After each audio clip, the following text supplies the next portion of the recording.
In a world that's louder and more chaotic than ever, there's an old philosophy quietly making a comeback: Stoicism. It doesn't offer us quick fixes or promises of success.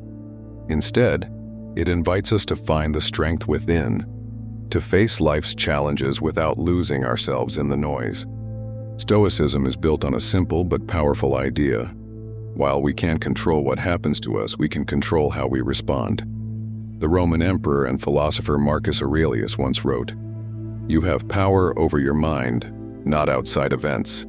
Realize this, and you will find strength."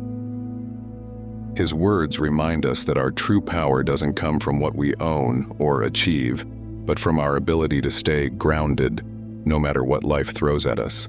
Today, Stoicism feels relevant again. Maybe it's because, like the Stoics of old, we're living through uncertain times. Epictetus, who went from being a slave to one of history's most respected teachers, said, "It's not what happens to you, but how you react to it that matters."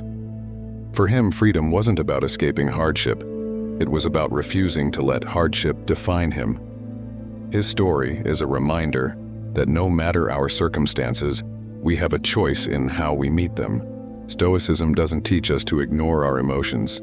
Instead, it teaches us to understand and handle them. Anger, fear, sadness, they're all part of life. But letting them control us?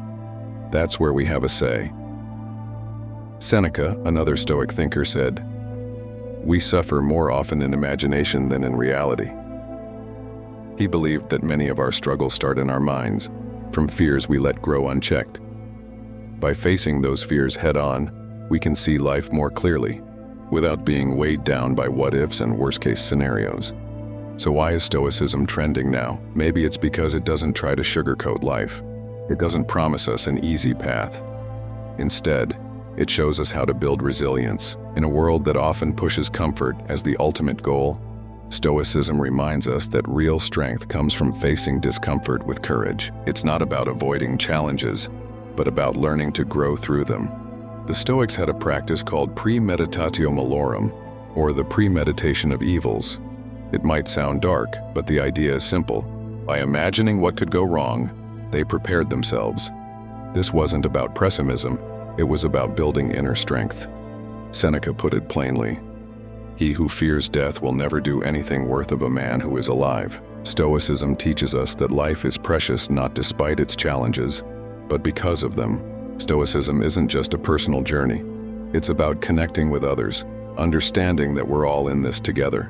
Each of us has faced struggles, felt loss, and searched for peace in a chaotic world. When we strengthen ourselves, we're also helping those around us. Stoicism reminds us that our inner resilience is part of a larger human resilience.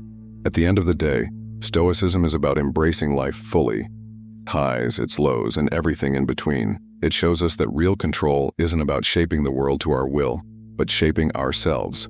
Stoicism isn't about perfection, it's about progress. It's about striving to live in line with our values no matter what life brings.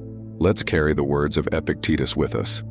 "No man is free who is not master of himself." In those words, there's a reminder that true freedom doesn't come from the outside, it comes from within.